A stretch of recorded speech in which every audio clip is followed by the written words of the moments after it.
Este es el quinto sermón sobre el libro de Apocalipsis. El domingo pasado estudiamos la carta, el mensaje a la iglesia de Éfeso, importante. Si le interesa escucharlo, ya está subido más, ¿sí? En el Facebook o ¿dónde? En el canal Sermón Audio por audio y también el canal.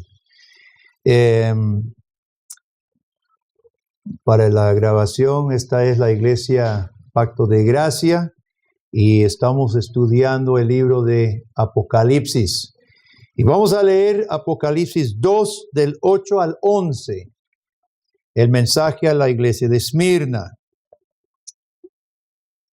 Apocalipsis 2, 8 al 11. Escribe al ángel de la iglesia en Esmirna, el primero y el postrero. Ese es el que escribe, ¿verdad? El primero y el postrero. El que estuvo muerto y vivió, dice esto. Yo conozco tus obras y tu tribulación y tu pobreza, pero tú eres rico. Y la blasfemia de los que se dicen ser judíos y no lo son, sino sinagoga de Satanás. No temas en nada lo que vas a padecer. He aquí, el diablo echará a alguno de vosotros en la cárcel para que seáis probados y tendréis tribulación por 10 días. Sé fiel hasta la muerte y yo te daré la corona de la vida. El que tiene oído, oiga lo que el Espíritu dice a las iglesias. El que venciere no sufrirá daño de la segunda muerte. Hermanos, por lo general las paradojas en la vida nos cuestan. Hay paradojas en la vida, pero muchas veces nos cuestan, especialmente a los cristianos.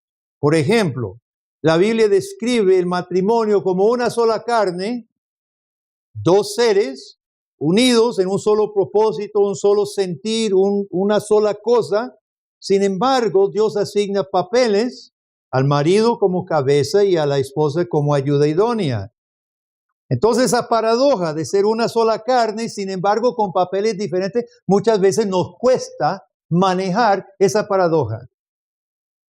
En la vida cristiana, sabemos que el cristiano es libre, solo hay un Señor, no hay otros señores. Nosotros no somos esclavos ante ningún otro ser humano. Sin embargo, como decía Lutero, libre de todos y esclavos a todos, siervos de todos. Porque por amor a Cristo precisamente nos hacemos servidores de los demás. Una paradoja. En la teología, la Biblia enseña la responsabilidad del hombre y la soberanía de Dios. Y eso le ha costado a la iglesia durante toda la historia. Estas paradojas, hermanos, siempre que se exalta una de los dos polos, caen problemas. Pero las paradojas son necesarias. Y el mensaje de Cristo a la iglesia de Esmirna destaca 4 paradojas importantes para nosotros también. Primero, la primera paradoja, que es la más importante, versículo 8. Escribe al ángel de la iglesia en Esmirna, el primero y el postrero, el que estuvo muerto y vivió. La iglesia iba a enfrentar persecución fuerte. Iban a haber mártires. Jesucristo se lo está diciendo, sé fiel hasta la muerte.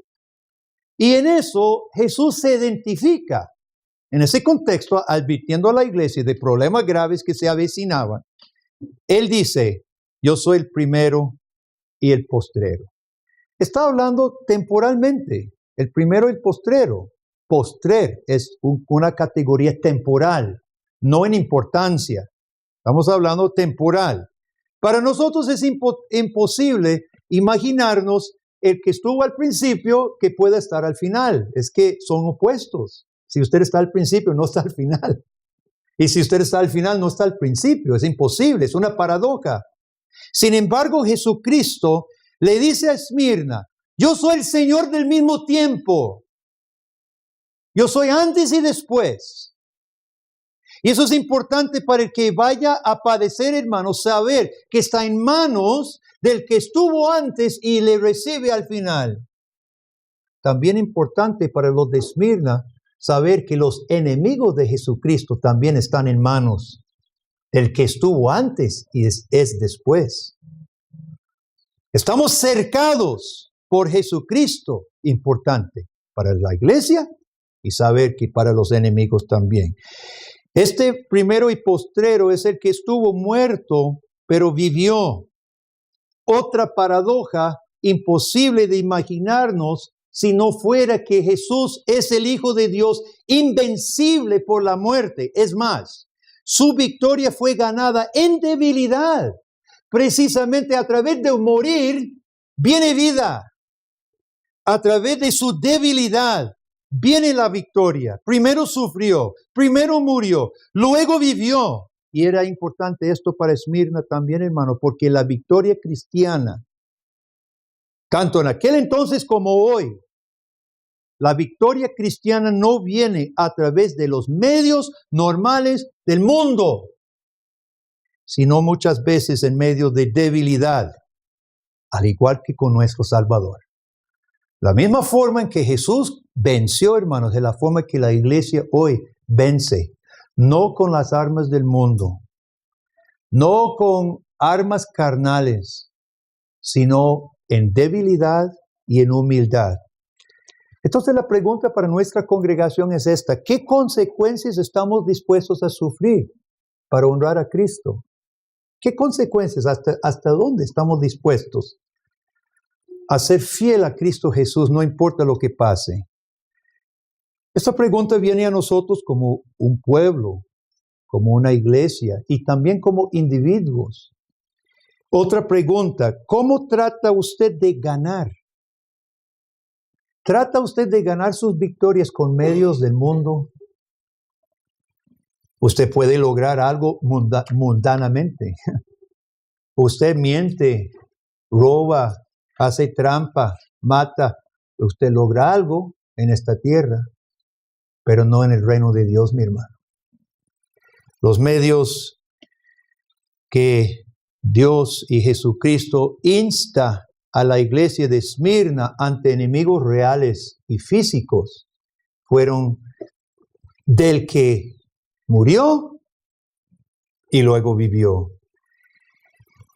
La segunda paradoja, versículo 9, dice: conozco tu pobreza, pero tú eres rico.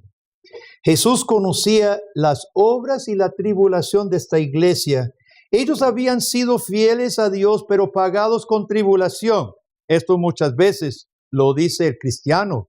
Yo solo estoy intentando obedecer al Señor y vea lo que me pasa. Muchas personas a mí me lo han dicho. Y yo no me explico. Estoy intentando servirle a Dios, ¿verdad? Y vea lo que pasa. De los de Esmirna sí podía haber dicho eso. Y Jesús dice: yo conozco tus obras. Yo conozco tu tribulación. Conozco tu pobreza. Ahorita vamos a hablar de ese concepto de qué clase de pereza, de pobreza. Pero Jesús dice: pero son ricos. Eso es otra paradoja. Eran pobres, pero eran ricos. Era una pobreza económica que habían padecido. Y fíjese que junto con esto, la tercera paradoja, la blasfemia de los que dicen ser judíos y no lo son, versículo 9, sino sinagoga de Satanás. Sin duda, los judíos que decían ser hijos de Dios, que era nada más que sinagoga de Satanás, tenía que ver con la pobreza de estos cristianos. Conocemos por el libro de Hechos que donde quiera que Pablo y los apóstoles fueran, los judíos les armaba alboroto y muchas veces lograron que los gobernantes pues los encarcelaran o los echaran de la ciudad. Los judíos, reclamando ser hijos de Dios, servían a Satanás contra la iglesia y contribuyó en parte, por lo menos, a una pobreza de la iglesia. La iglesia estaba en lugares estrechos económicamente. Entonces, ¿cuál es la solución que Jesús ofrece? Jesús no dice, váyanse a los tribunales y reclamen sus derechos. Ahora, Pablo en ocasiones apeló al gobierno civil cuando estaba preso. Es legítimo, ¿verdad?, recurrir a la autoridad civil en ciertas ocasiones. Pero aquí, hermanos, lo importante es Jesús dirige la mirada a una solución mucho más trascendental, mucho más trascendental. Y Jesús le dice, sé fiel. Sé fiel. No les ofrece escapatoria. Les dice, sé fiel hasta la muerte. Queridos amigos, ¿qué concepto tienen muchas personas en nuestro tiempo de la iglesia? De la iglesia, del cristianismo, de servir al Señor. ¿Qué conceptos tienen muchos? Lamentablemente, un concepto muy popular, muy común, es que la iglesia es alguna especie de club cristiano. Un club cristiano a la cual podemos acudir, se paga la cuota como cualquier club, se te da derecho, ¿verdad?, de llegar a cantar, el pagar el diezmo te da derecho al, no sé, la Santa Cena. Pero nada más que un club. En un club, ¿qué pasa cuando usted se aburre del club o ya no puede jugar tenis más porque ya está muy viejo? Entonces renuncia del club y se va. Por eso muchos ven como cosa rara nuestros requisitos de membresía en esta iglesia, que hacemos un curso, que somos muy formales, que firmamos un pacto, un acuerdo como miembros. Muchas personas, casi nadie hoy en nuestro contorno, piensa que cuando se hacen miembros de la iglesia, es Dios que lo ha traído. Es Dios que nos ha traído hasta la muerte. A servir con este grupo, a menos que nos pasemos a otro lado, ¿verdad? Muy pocas personas piensan, Dios me ha traído aquí hasta la muerte. Y mucho menos pensamos, y mis hijos, si es que no se pasen a vivir en otro lugar, mis hijos, y mis nietos, y mis bisnietos. No lo pensamos así. Tenemos un concepto, hermano, totalmente antibíblico y deficiente de qué es esto, de qué estamos hablando, la fe cristiana, el cristianismo. Y faltando esta perspectiva profunda, tampoco se entiende el propósito de Dios para su iglesia. Dar testimonio de Jesucristo, Rey, Señor y Salvador, hasta la muerte. Hasta la muerte. Entonces, hermanos, como falta este concepto de seriedad, este concepto bíblico, ¿qué es ser cristiano?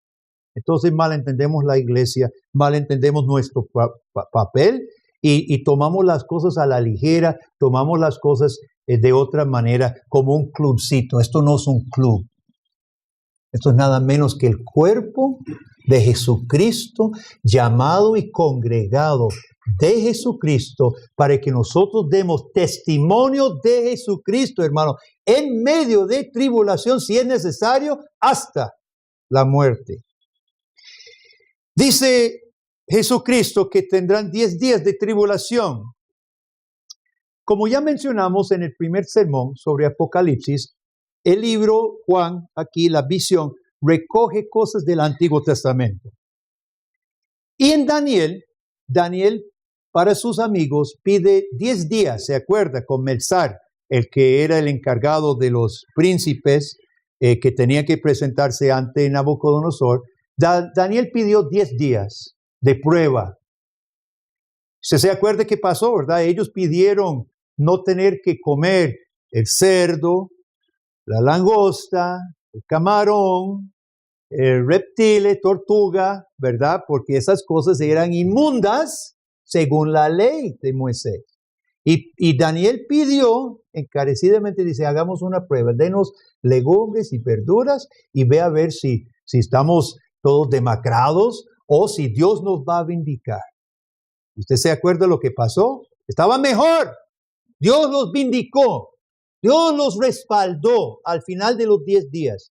Entonces, hermanos, al mencionar esto, recoge del Antiguo Testamento el resultado. En ese caso no murió Daniel, más bien fue exaltado. Los de Esmirna, algunos iban a morir. Pero ese no es el punto de los 10 días. Los 10 días es que después de los 10 días, Dios vindica a los suyos. Así como iba a repartir la corona de vida al que venciere. ¡Qué lindo! La última paradoja. Fiel hasta la muerte, y te daré la corona de vida. Versículo 10. No he hablado todavía de la ciudad. Cada ciudad tenía cosas particulares.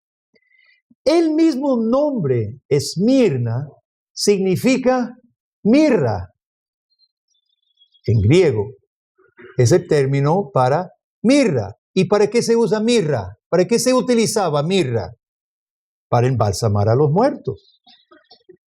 Había una leyenda antigua de que Homero, el poeta griego, se había enterrado en Esmirna. En esta ciudad fúnebre, Jesús reparte corona de vida. Qué curioso, qué importante, qué hermosa esperanza. Algunos hombres matarían a los servidores de Cristo, pero Cristo repartiría coronas de vida. Estas coronas son las coronas de laurel, las laureles que recibían los atletas cuando ganaban, cuando corrían, los héroes de la sociedad griega. Ellos recibían un premio, un honor, un reconocimiento. Pero Jesucristo da una corona verdadera de vida eterna. Los hombres dan una corona que marchita y perece. Jesucristo da una corona de vida eterna. Los enemigos de Cristo repartían tribulación, opresión y muerte física, pero el Alfa y Omega, el primero y el postrero, reparte a los suyos corona de vida. Hermano, querido amigo que me escucha, cualquiera que esté escuchando este mensaje, que no haya creído en Jesucristo, el único dador de vida eterna, hoy es el momento que usted le reconozca como el único salvador, el único que pueda repartir la corona de vida eterna. Es que no hay más. Jesucristo, el que estuvo muerto por nosotros y vivió una vez más, resucitó, ascendió en gloria, está a la diestra del Padre, es el que repartirá a todo aquel que le honre, que crea en Él, que se arrepienta, se humille delante de Él, la corona de vida eterna. Todo esto, querido amigo, pone en perspectiva dos cosas muy fundamentales. Pone en perspectiva la muerte y pone en perspectiva la vida. La muerte, porque el que está en Cristo puede enfrentar la muerte con tranquilidad. Puede enfrentar la muerte con confianza. Puede enfrentar la muerte hasta con gozo, porque será recibido en gloria. Recibirá aquella corona que no merecemos, que es una corona de gracia, pero es una corona que Jesucristo da a los suyos. Podemos esperar la muerte hasta con paz en el corazón. Muy importante para el cristiano. ¿Por qué? Porque nuestra vida antes de morir refleja lo que pensamos acerca de la muerte. Nuestro servicio aquí en la tierra se puede realizar también sin temor. La pregunta para nosotros es: ¿para qué vive usted?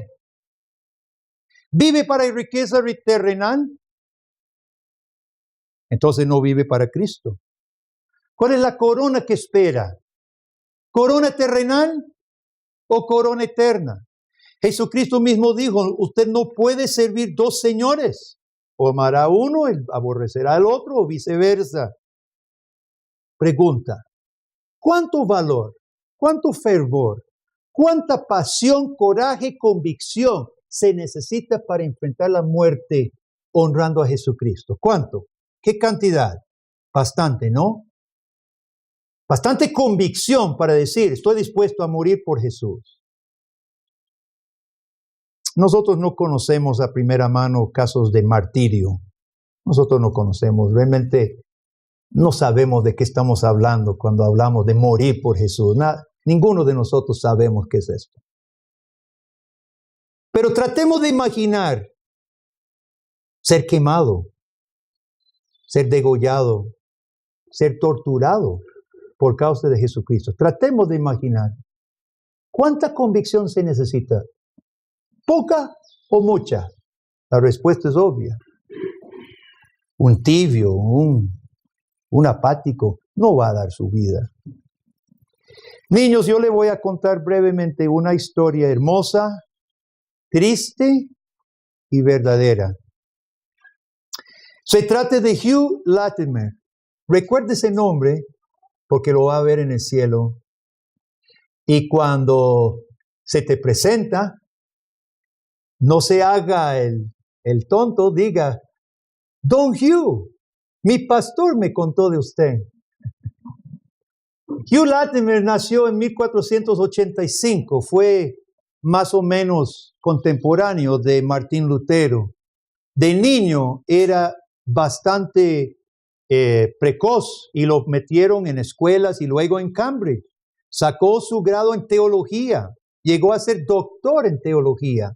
Y estaban llegando los escritos de Martín Lutero y Melanchthon. Hizo su doctorado refutando a Melanchthon, los protestantes. Era fiel a las supersticiones de su tiempo. La misa por los muertos. Las cosas, todas las supersticiones de aquel entonces. Gracias a otro siervo del Señor llamado Bilney, le ayudó a ver la verdad de las Escrituras. Y llegó a abrazar la doctrina de la gracia soberana del Señor, la justificación mediante el sacrificio de Cristo solo por medio de la fe. Y se convirtió en tremendo predicador en Inglaterra. Se me olvidó decir que era en Inglaterra, ¿verdad? Él nació y vivió en Inglaterra. Y se convirtió en un predicador de la verdad de Dios apasionado. Los otros sacerdotes lo criticaban y lo acusaban y lo llevaban ante los tribunales porque llegó a ser hasta obispo y criticaba la corrupción de aquellos. Él abogaba a favor de que el pueblo tuviera la Biblia en inglés, mientras otros lo criticaban. Enfatizó la justificación por la fe, una vida santa de acuerdo a la palabra de Dios. Fue condenado varias veces bajo Enrique VIII, bajo Eduardo VI, pero ellos eran simpatizadores del movimiento de la Reforma. Y cuando ascendió al trono, María la Sanguinaria, él sabía que sus días eran contados, porque él abiertamente predicaba a Cristo y denunciaba las supersticiones. Y así, con certeza, lo echaron en la Torre. La Torre era la cárcel en Londres donde echaban a los herejes. Y estuvo ahí prácticamente un año con frío, sin ropa, a los 75 años, porque esto es en 1555, ¿verdad? Un señor mayor, para esos entonces muy mayor, ¿verdad? Con muy poca comida, pero dice el relato que nunca perdió su gozo. Nunca perdió su gozo. Le dijo a su carcelero, le dijo, porque estaba tan debilitado, flaco y enfermo, ¿verdad? Y le dijo al carcelero un día, mire, muchacho, dice, si usted no me da algo con que abrigarme y un poquito más de comida, no van a tener el gusto de poder quemarme, porque aquí voy a morir en la celda. Pues un día lo sacan para llevar a la hoguera con Master Ridley. Recuerde ese nombre también porque lo va a ver. Con Master Ridley, otro señor anciano, predicador de la palabra fiel, y los marchan, octubre, frío, a la estaca. Los amarran y los queman. Y algunas de las últimas palabras de Hugh Latimer fueron estas. Juntos estaban, ¿verdad? No sé a qué distancia. Y le dice Hugh a Master Ridley, gócese Master Ridley y sea hombre Hoy, por la gracia de Dios, encenderemos una candela en Inglaterra que espero nunca sea apagada. Durante mucho tiempo, esa oración fue escogida porque después de él se pudo reformar grandemente la iglesia. Nuestra propia confesión de Westminster sale de ese mismo lugar. ¿Qué es el verdadero valor? ¿Qué es el verdadero valor? No es que el mundo lo pinta, hermano. La verdadera riqueza no es lo que el mundo pinta. La verdadera riqueza muchas veces está en medio de pobreza mundial, terrenal, por despojarse por causa de Cristo. Nosotros, hablando de forma muy práctica, hermano, nosotros tenemos grandes oportunidades con nuestro colegio, con el Ministerio de Educación Plus, con el editorial Clear, de despojarnos, de hacernos pobres, por causa de verdadera riqueza del reino de Dios. En países donde abortan legalmente a bebés, muchos cristianos se han organizado para fundar clínicas prenatales de muchachas o mujeres que desean abortar, pero los cristianos se han organizado para proveer cuidado prenatal del niño y de la madre. Porque muchas se encuentran en formas desesperadas, en formas de situaciones donde estas mujeres no ven como que pueden ser madre. Entonces se aprovechan los abortistas en esa situación diciendo, coja la solución fácil, aborte. Pero los cristianos han respondido, despojándose de lo suyo, dinero y tiempo. Tengo amigas en Estados Unidos que laboran gratuito, donan su tiempo para servir en estas clínicas. En Costa Rica, mi hermano, se están abortando centenares de bebés por año, ilegalmente, pero se están abortando. ¿Qué estamos haciendo los cristianos? ¿Estamos dispuestos a despojarnos, a hacernos pobres, para honrar al dador de la vida, que es Dios, en estos casos, y considerar la vida de estas mujeres que se encuentran en estas situaciones? La educación cristiana de los hijos. Muchos padres piensan que es una gran dicha educación gratuita, que no es gratuita porque la pagamos bien cara, pero sentimos que es gratuita. Sin embargo, hermanos, como van las cosas, en esta semana me pasaron un cartel, Reina que anduvo en un colegio, un cartel promoviendo no solamente tolerancia, sino promoviendo el estilo de vida de diversidad y relaciones entre personas del mismo sexo abiertamente. Yo creo que pasé la imagen al chat. La obligación de escuela cristiana no es fácil.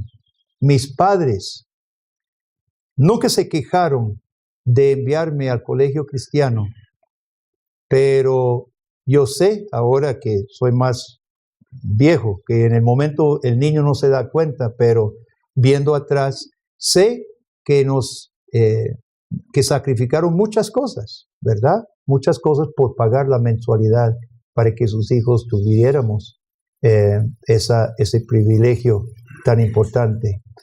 Pobreza, ¿qué es pobreza y qué es riqueza? Qué importante, ¿no? ¿Qué es la pobreza verdadera y qué es la riqueza verdadera?